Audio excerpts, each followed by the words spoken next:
Wow, building on time? I've been wanting to try to build something for speed for a long time. Let's learn how to build a fast food restaurant. Round 1. I want my fast food restaurant to look like a giant bucket, so I start with white concrete and make the outside walls round instead of square. Curved walls are useful because they make the building feel softer and more like a real food container. A circle shape also helps people understand the theme very fast from far away. Inside, I place a checkerboard floor from white and red concrete. That pattern is good for a restaurant because it looks clean, bright, and easy to notice. Red is a strong food color, and white helps the room feel fresh. Then I keep building upward with white and red concrete so the whole house becomes wider at the top, just like a bucket. On the roof, I add giant fast food pieces from orange concrete, sand, and terracotta. Orange concrete is perfect for fried food colors, while sand and terracotta give warmer shades so the top does not look flat. Above the entrance, I use special letter blocks to write KFC. Clear letters matter because a restaurant should be easy to read the moment you see it. Phew, I barely made it on time. Great, my fast food restaurant is ready. Hello. Hey, Banana Kid, look! I built it in just 1 minute. Do you like? Yay! Really?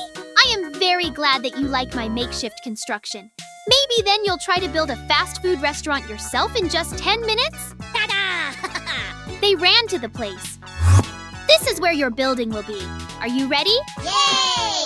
Then go ahead. Round 2. Banana Kid starts with a flat base, and I honestly do not know what he is making yet. He places red and yellow concrete in a checkerboard pattern on the ground. That is already a smart choice because two bright colors next to each other make the foundation look playful and easy to notice.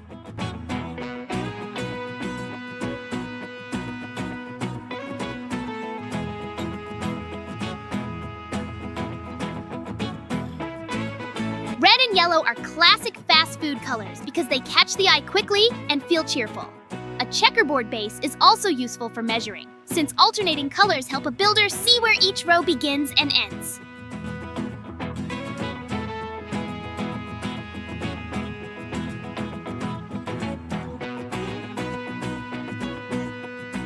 I watch him keep the pattern very even, and that tells me the shape on top is probably going to be something clean and geometric. At first, I think he might be making a toy box or maybe some kind of strange gift house.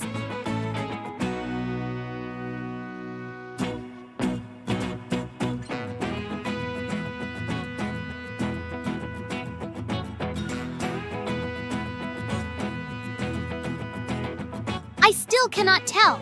The bright floor looks good though, and it already teaches a simple design lesson. If the base color is strong and organized, the whole build above it becomes easier to understand later.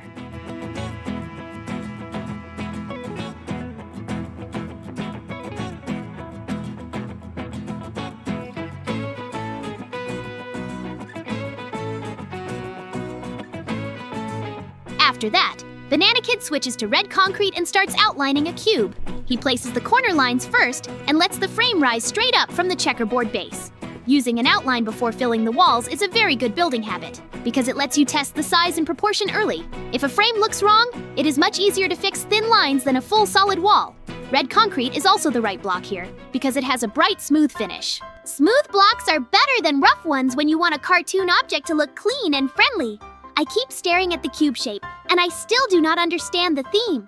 It feels too simple to be a normal restaurant, but too bright to be a regular house. Banana Kid is being very careful with his corners, and clean corners matter a lot on box-shaped builds. One crooked edge can ruin the whole illusion. So far, this is a mystery red cube with a very happy floor. Now Banana Kid begins filling the left wall with red concrete. Banana Kid has only 7 minutes left. He needs to hurry up.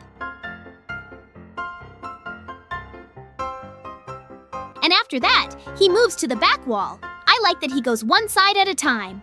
Building in sections helps keep the lines straight, and it also makes the structure easier to read as it grows. Red concrete is doing a lot of work here because the large smooth surfaces look like painted cardboard or glossy packaging. That is making me think this build might be some kind of box. He keeps the walls plain for now. And that is actually smart. A simple outer shell gives him room to add important details later without the whole thing becoming too noisy. In design, not every part should fight for attention. Large, calm surfaces help the face or logo stand out when they appear. I tell Banana Kid this giant red thing is starting to look like a present, but he just makes a funny little sound and keeps filling blocks. The back wall now makes the structure feel much more solid and much less like a skeleton. He continues around and fills the right wall too, but he leaves the front mostly open. That open front is the first big clue that this is not just a plain cube. When a builder leaves one side empty on purpose, it usually means that side will become the face or the main entrance. Front design matters the most on themed builds because people judge the whole structure from the first face they see. I noticed Banana Kid did not rush to close everything in, and that is good planning. If the front needs special details, it is better to leave that area clean and open until the main idea is clear. The red shell now wraps around 3 sides and starts looking a lot like packaging. I still do not say my guess yet, because I am not sure and I do not want to be wrong. The open front feels important though. Whatever this object is, the personality is definitely going to live on that side. Banana Kid is building like he already sees the whole thing in his head. Now the mystery finally starts talking with shapes. In the front opening, Banana Kid builds a mouth from white, pink, and black concrete, and he also uses black glass. White concrete gives the teeth area a bright, clean look. Pink softens the inside like a cartoon tongue, and black concrete plus black glass add depth. Depth is really important on faces. If all the mouth colors sit flat in one line, the expression looks fake. Half the time, is he sure he'll make it?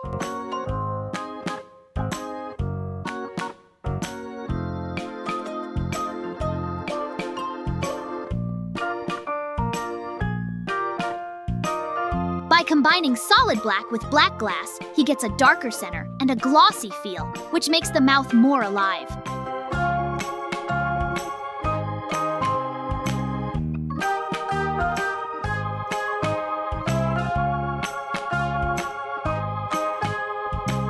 The face still looks friendly, not scary, because the mouth shape is simple and rounded.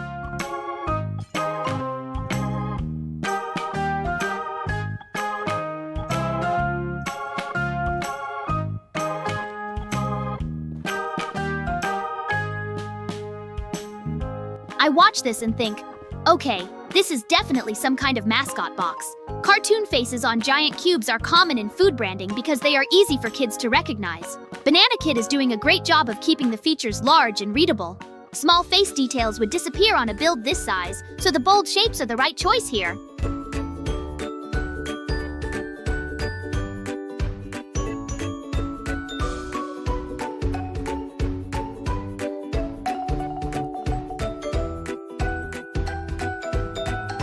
After finishing the mouth, Banana Kid moves to the top and starts turning the cube into a box with a triangular roof.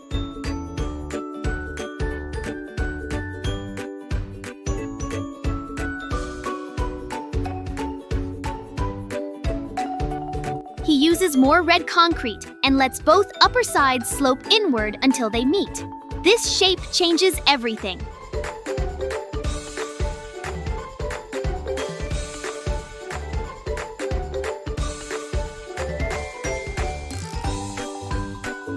To go. Banana Kid, hurry up!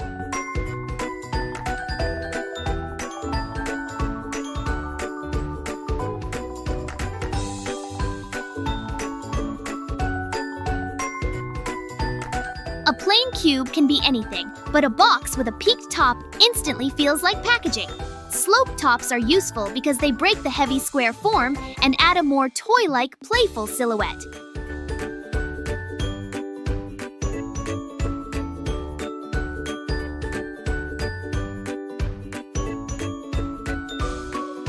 I begin thinking of fast food toys and kids' meals, but I still hold the guess in my head for a moment.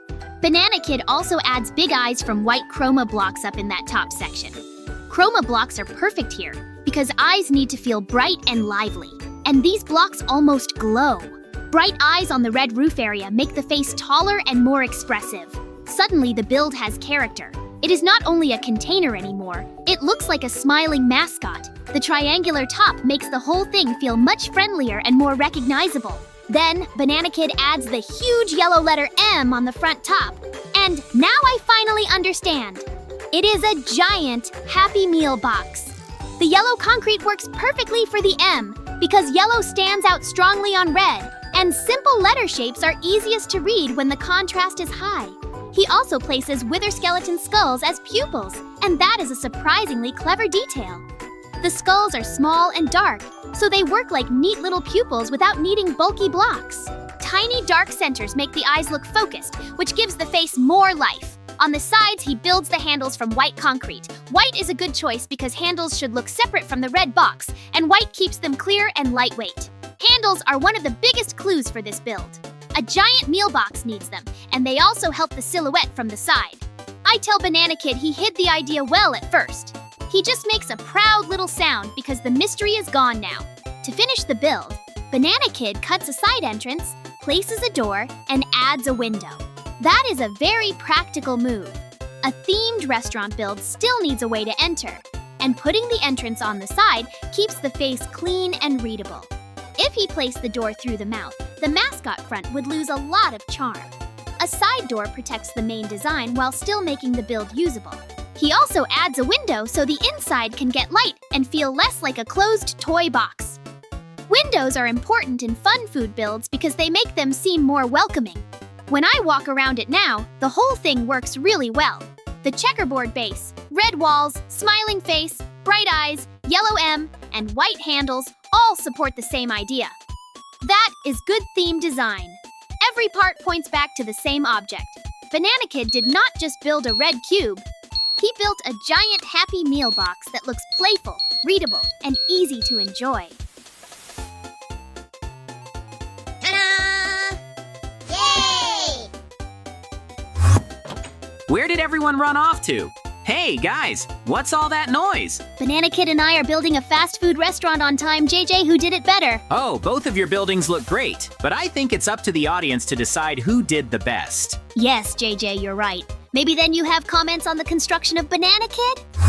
Yes, there are a couple of comments. A real Happy Meal doesn't have to have windows, otherwise people will see the contents. This is not right. I totally agree with you, JJ. Maybe then you can build your fast food restaurant in 15 minutes. Okay, then let's run to the place as soon as possible. JJ, good luck to you. We'll wait in the house. But? Thanks, guys. Then I'm starting. Round 3. I begin my project by constructing a giant burger as the base idea for the restaurant. First, I create the lower bun from mushroom blocks. Mushroom blocks are excellent for bread because they have a warm beige tone and a slightly soft texture that feels more natural than plain concrete. A burger bun should not look perfectly flat and artificial. It should feel rounded and a little organic. I keep the bottom layer broad because the bun must support every ingredient above it. In food-shaped architecture, the bottom layer is like the foundation of a normal building. If it is too thin, the whole structure loses credibility.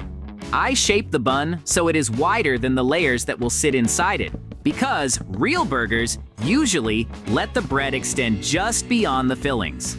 That tiny overhang is useful visually. It frames the ingredients and makes the stack easier to read. At this stage, the build already communicates food through color and thickness, which is exactly what a themed restaurant needs. On top of the bun, I add the patty using black terracotta. I select black terracotta because it gives a dry, cooked surface without looking too shiny. A burger patty should feel dense and grilled, and terracotta has the right earthy quality for that. I keep the patty slightly thinner than the bun, but still wide enough to look substantial. Layer thickness matters a lot in food builds. If the patty is too thin, the burger seems weak. If it is too thick, the whole stack starts to look unrealistic and top-heavy. I also let the patty edge show clearly beyond the layer above, because real burgers are easiest to read when each ingredient has its own visible band. The dark terracotta creates strong contrast against the lighter mushroom blocks below, which helps define the middle of the burger. Good contrast is one of the simplest ways to make giant food architecture readable from far away. The burger now has a solid, edible-looking center. Next, I build the cheese from yellow concrete. This is a very important layer because cheese adds brightness and makes a burger look more appetizing immediately. Yellow concrete is ideal because it is smooth, vivid, and easy to shape into clean slices. I do not place it as a flat rectangle. Instead, I overlap it with the patty and let parts of it droop slightly over the edge so it feels melted. This is a useful design trick. In themed builds, small shape changes can create realism without adding many extra materials. A cheese layer that sits stiff and flat looks fake, but a layer that hangs a little over the darker patty tells the eye that the ingredients interact with each other. I also keep some of the black terracotta visible so the cheese does not hide the patty completely. Layer relationships matter. Each section should support the next one, not erase it. The burger is now becoming much more lively and recognizable. Above the cheese, I add a tomato layer from red concrete. Red concrete is excellent for tomato because it is clean, bright, and instantly readable. A tomato slice should look fresh, and fresh ingredients need strong color.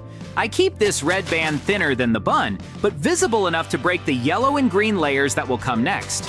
In food design, red often acts as an attention color. It draws the eye quickly and makes the whole object seem more energetic. I also make sure the tomato does not cover the entire cheese line because visible edges are very important when stacking food layers. If the ingredients hide each other too much, the burger becomes a plain striped tower. The key is to let each band remain identifiable. The bright red tomato creates a nice middle highlight and gives the burger a more complete restaurant look. At this point, the build is not just bread and meat anymore. It is starting to feel like an actual menu item. After the tomato, I create the lettuce from leaf blocks. Leaves are one of the best materials for lettuce because they are uneven and naturally textured. Lettuce should never look like a perfect geometric slab. It should feel loose, wavy, and fresh. The leaf blocks give exactly that feeling. Their rougher outline also helps break the very clean concrete lines below.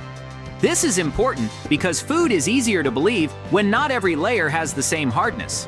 Mixing textures teaches the eye which ingredients are soft, crisp, or dense. I let the leaves peek out around the tomato and cheese because lettuce often spills outward in a real burger. Those irregular green edges make the silhouette more interesting and help the burger look fuller. Green is also a useful contrast color in fast food architecture. It balances the warm reds, yellows, and browns and keeps the whole stack from feeling too heavy. The burger now has enough color variation to feel rich and complete. Now, I build the top bun from mushroom blocks. This layer is extremely important because the top bun usually defines the full burger silhouette.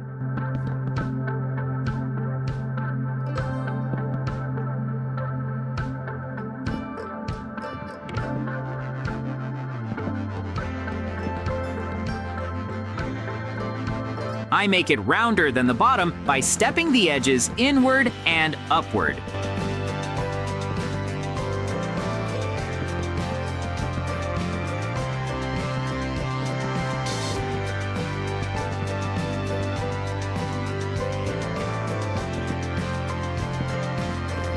A rounded top is more believable because bread naturally curves. And in food-shaped buildings, curved upper forms soften the whole structure.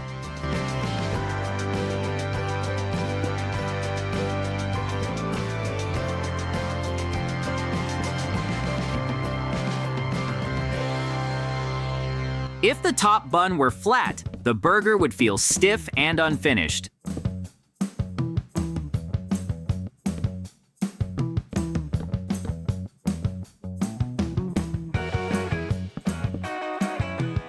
I still have a lot of time left. I definitely have to do everything in time.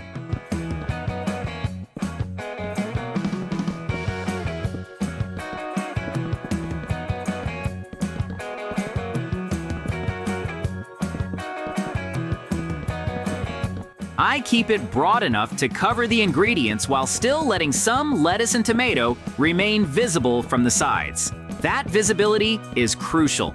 People should be able to read the stack from a distance without guessing.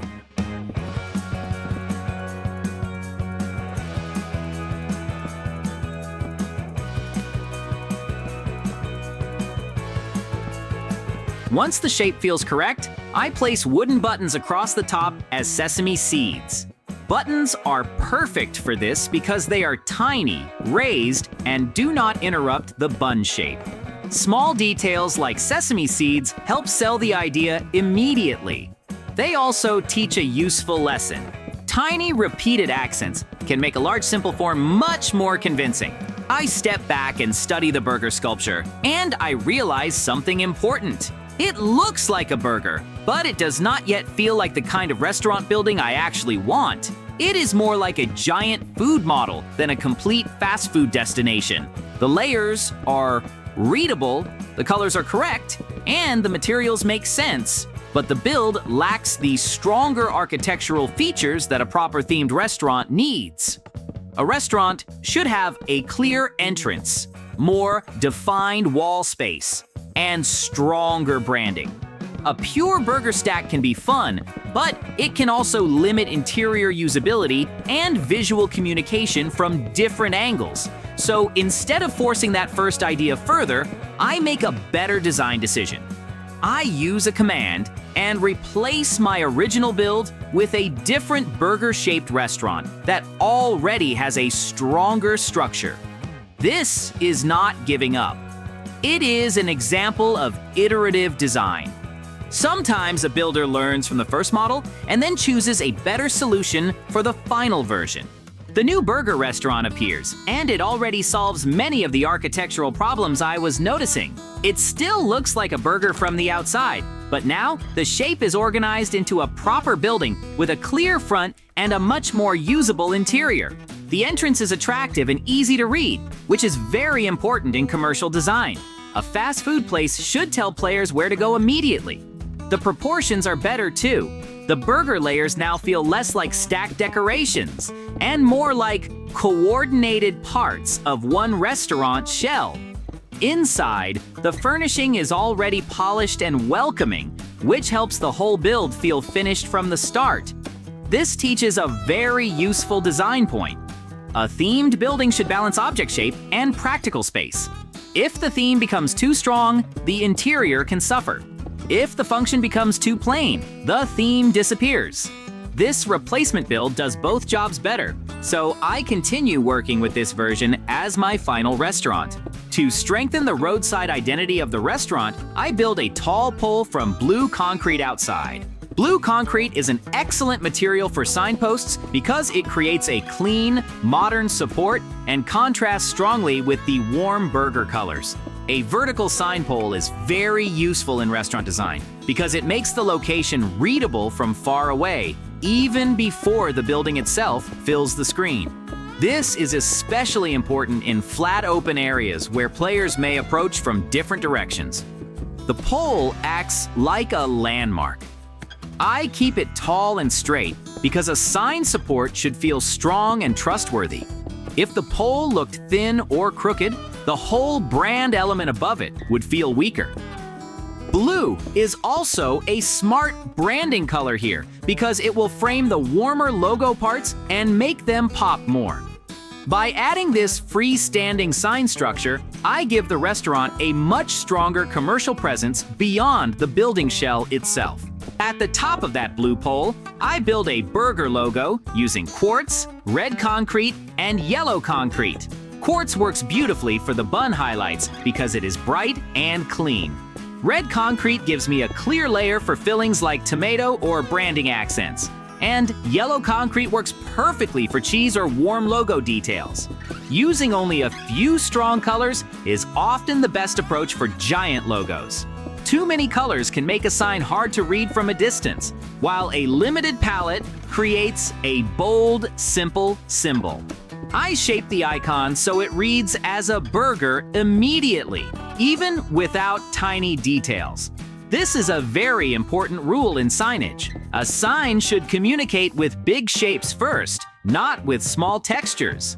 By placing the logo high on the blue pole, I also separate it from the main building and create 2 layers of visual communication: the burger-shaped restaurant itself and the icon that confirms the brand from farther away. Now, I turn back to the building and place huge red concrete letters across the front to spell Burger King. Large text is extremely useful on themed businesses because it removes any doubt about what the building represents. Red concrete is the right material here because red catches attention quickly and is associated with food branding very often. It also stands out clearly against the burger-themed surfaces behind it. I make the letters broad and simple because readability matters more than fancy curves when the sign must be seen from a distance. A player should understand the name with one glance. Sign lettering in Minecraft is really a form of block pixel art, so proportion is very important. If one letter becomes too narrow or too tall, the whole word can look confusing. I keep the spacing even and the tops aligned. The result is a large, clean title that gives the building a strong commercial identity and complements the burger logo nearby. After the letters are done, I build a blue concrete frame around the full sign area. Framing is a very powerful design tool. A frame groups separate elements together and tells the eye that they belong as one sign system. Without a frame, the red letters can feel like they are floating on the surface. With a blue border, the whole front becomes more organized and more graphic. Blue is a very good framing color because it contrasts with both the warm burger tones and the red letters. Contrast helps the message stand out more clearly. I keep the frame thick enough to be readable, but not so thick that it overpowers the text. On large restaurant signs, the border should support the message, not steal attention from it. This front sign now feels complete. It has name, color, contrast, and a strong shape. The building reads much more like a branded fast food restaurant and much less like only a novelty burger house. To finish the sign structure properly, I go behind that framed area and fill the back with blue concrete. This is an important step that many builders skip. Leaving the back open can make a sign feel temporary and weak, especially from side angles. By closing the rear, I turn the framed front into a solid billboard-like element. Solid backs also improve the silhouette because they create one strong, clean plane rather than a thin floating outline. This matters when the building is viewed from the road, from the side, or even from the air. Good restaurant branding should work from many directions. The blue rear panel also helps the front frame feel thicker and more professional. A sign that has physical depth almost always looks more convincing than a flat pattern attached to a wall. Great! My fast food restaurant is ready! It's time for me to show it to the guys. Wow, JJ, you've got such an incredible fast food restaurant. He's so handsome, I really like the logo on the outside. I see that you tried very hard. Thank you guys. I am very glad that you liked my building. Friends, be sure to write in the comments whose building you liked the most. Well, I think it's time for us to finish. Yes, JJ, you're right. Subscribe and like. Bye-bye.